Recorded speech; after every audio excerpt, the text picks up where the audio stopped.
വേദി അലങ്കരിക്കുന്ന മാധവരാമ, ഗായത്രി പത്മനാഭൻ, പ്രിയപ്പെട്ട ശ്രീ ഉണ്ണികൃഷ്ണൻ, സദസ്സിലുള്ള പ്രിയപ്പെട്ടവർ,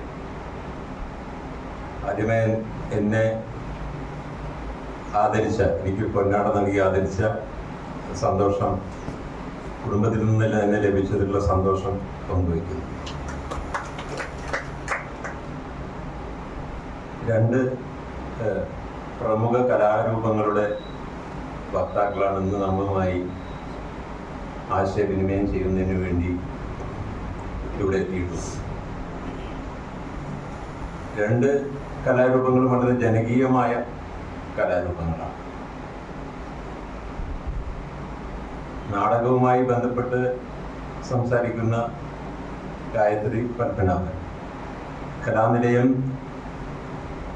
നാടക സംഘത്തെക്കുറിച്ച് ഞാൻ എൻ്റെ ബാല്യകാലത്ത് തന്നെ എൻ്റെ പിതാവിൻ്റെ വാക്കുകളിൽ നിന്നാണ് ഞാൻ കേൾക്കുന്നത്. കലാനിലയം കൃഷ്ണൻ നായരും ജഗതി NK ആചാര്യയുമൊക്കെയായി എൻ്റെ അച്ഛൻ ഉണ്ണികൃഷ്ണൻ പുതുവൂരിനുണ്ടായിരുന്ന ബന്ധം അതൊക്കെ ഞാൻ ചെറുപ്പത്തിൽ കേട്ടിരുന്നു. ഞാനൊരു 10ാം ക്ലാസ്സിൽ പഠിക്കുന്ന സമയത്താണ് ഈ കുന്നംകുളത്ത് ബാർ ഓഡിറ്റോറിയം എന്ന് പറയും. ഇന്നത്തെ പോലെ സൗകര്യങ്ങളൊന്നുമില്ല, ഓല കണ്ട് കെട്ടിയുണ്ടാക്കിയൊരു ഷെഡായിരുന്നു. അവിടെ കലാനിലയത്തിൻ്റെ നാടകങ്ങൾ അവിടെ കളിക്കുന്നുണ്ട്. ഗുരുവായൂരിൽ നിന്ന് അവിടെ പോയി കണ്ട അയൽവാസികൾ അതിനെക്കുറിച്ച് പറഞ്ഞു. ഒരു 10ാം ക്ലാസ് വിദ്യാർത്ഥിയായി ഞാനും എൻ്റെ തൊട്ടടുത്ത അയൽക്കാരനായിട്ടുള്ള ഒരു യുവാവും കൂടി കുന്നംകുളത്ത് പോയി ഈ കലാനിലയത്തിൻ്റെ രക്തരക്ഷസ് എന്ന് പറയുന്ന നാടകം കാണുക. ആ രക്തരക്ഷസ് കണ്ട സമയത്ത് അന്ന് ഇത്രമാത്രം അത്ഭുതപ്പെട്ടു.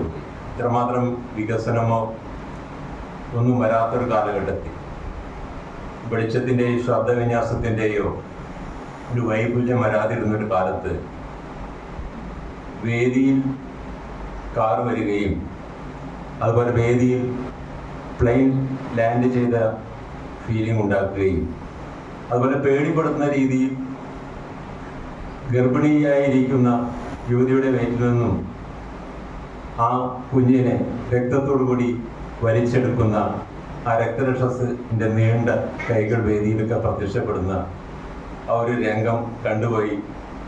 അതിൻ്റെ ഫസ്റ്റ് ഷോണ് കാണുന്നത് 6 മണിക്കുള്ള ഇതാണ് കാണുന്നത്. രാത്രി 9:30 മണിക്ക് തിരിച്ചു പോകുമ്പോൾ പേടിച്ച ഒരു ബാല്യം എൻ്റെ മനസ്സിൽ.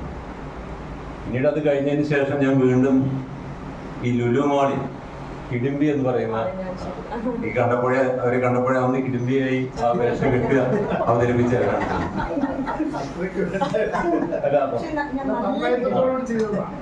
ഞാൻ അന്ന് ഇതേപോലെ ഇവിടെ തൃശ്ശൂരില് ലുലുവിലായിരുന്നു അത് അവതരിപ്പിച്ചിരുന്നത്. അപ്പോൾ ഞാൻ പ്രത്യേക പാസ് എടുത്ത് ഞാൻ കുടുംബസമേതം വന്ന് ലുലുവിൽ വന്ന് ഈ കിടിമ്പി എന്ന് പറയുന്ന നാടകം കണ്ടു.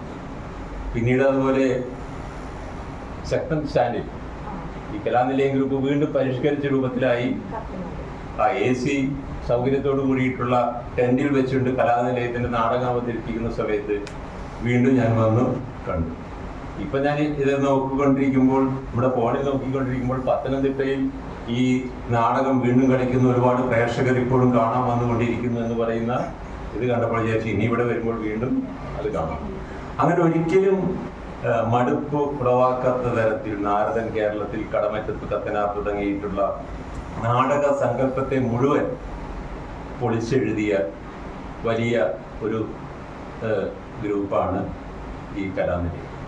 ആ കലാനിലയത്തിൻ്റെ വക്താവ് തന്നെ നമ്മളുമായി അനുഭവങ്ങൾ പങ്കുവയ്ക്കുന്നു എന്നുള്ളത് ഏറ്റവും വലിയ സന്തോഷകരമായിട്ടുള്ള കാര്യമാണ്. സിനിമയെക്കുറിച്ച് എനിക്ക് വലിയ ധാരണയൊന്നുമില്ല. ഞാൻ ആദ്യമായിട്ട് കാണുന്ന ഒരു സിനിമ ഞാൻ സ്കൂൾ ക്ലാസ്സിൽ പഠിക്കുമ്പോൾ ഗായത്രി എന്ന് പറയുന്ന മലയാറ്റൂരിൻ്റെ ഒരു സിനിമയാണ് സ്കൂളിൽ വന്ന് അത് പ്രദർശിപ്പിച്ചിരുന്നത്. അപ്പോഴാണ് ഞാൻ ഗായത്രി കാണുന്നത്. പിന്നീട് ഒരു സിനിമ ഷൂട്ടിംഗ് കാണുന്നത് ഗജരാജൻ ഗുരുവായൂർ കേശവൻ എന്ന് പറയുന്ന, അന്നേ ഞാൻ സ്കൂളിൽ പഠിക്കുന്ന ഒരു വിദ്യാർത്ഥി തന്നെയാണ്. ഗുരുവായൂർ ദേവസ്വത്തിൻ്റെ പുന്നത്തൂർ കോട്ടയിൽ അതിൻ്റെ ഷൂട്ടിംഗ് നടക്കുന്ന സമയത്താണ് അത് കാണുന്നത്.